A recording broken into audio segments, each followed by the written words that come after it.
Et pour ouvrir à cette partie internationale, voyons en bref les grands titres de l'actualité de ces dernières 24 heures.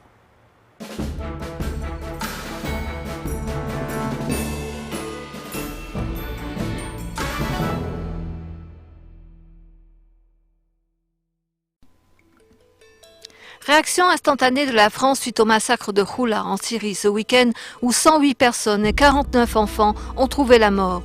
Après avoir consulté ses partenaires, le président François Hollande a annoncé l'expulsion de l'ambassadrice syrienne à Paris, Lamia Chakour. Une réunion se tiendra dans la capitale française début juillet avec le groupe des pays amis de la Syrie.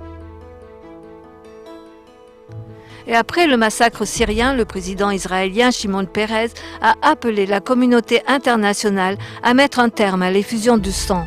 Il a également déclaré « Leur président, qui est censé être leur père, est devenu leur tueur. Personne ne peut rester indifférent à ce massacre. Je crois qu'il est temps d'aider les Syriens à réaliser la paix et à recouvrer leur liberté. »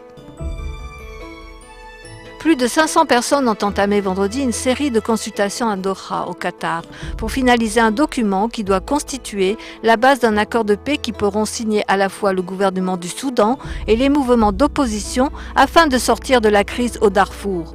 Depuis 2003, le Darfour est ravagé par les conflits, les combats entre les rebelles et les déplacements de populations à grande échelle. Environ 300 000 personnes ont été tuées et 2,7 millions déplacées. L'Italie a encore été frappée ce mardi 29 mai par un séisme de magnitude 5,8 à une cinquantaine de kilomètres au nord-est de Parme. D'après un premier bilan établi par les carabiniers italiens, ce séisme a fait au moins 15 morts et 5 disparus. La secousse a été ressentie vers 9 heures dans tout le centre-nord de l'Italie. Une nouvelle secousse, particulièrement longue d'une magnitude comprise entre 5,3 et 5,4, a été ressentie dans la même zone vers 12h55. Un peu tôt pour la saison qui démarre en principe officiellement le 1er juin. Lundi, la seconde tempête tropicale Beryl a touché la terre en Floride. À Jacksonville, les vents qui ont atteint plus de 115 km/h ont fait tomber des arbres et des lignes électriques. Dimanche, l'Inde a rendu hommage à son premier ministre Jawaharlal Nehru à l'occasion de l'anniversaire de sa mort.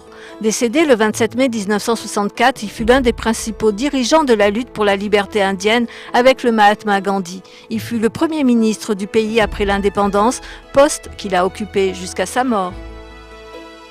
Un peu en avance ce mardi matin sur la place Mandela à Sandton, des célébrités locales, des touristes et des Sud-Africains ont ajouté leur voix à un enregistrement bien spécial. Pourquoi spécial? Surprise! Ils ont réalisé ensemble une chanson d'anniversaire pour l'ex-président sud-africain Nelson Mandela. L'enregistrement vidéo sera mis en ligne le 18 juin, un mois avant l'anniversaire de Madiba.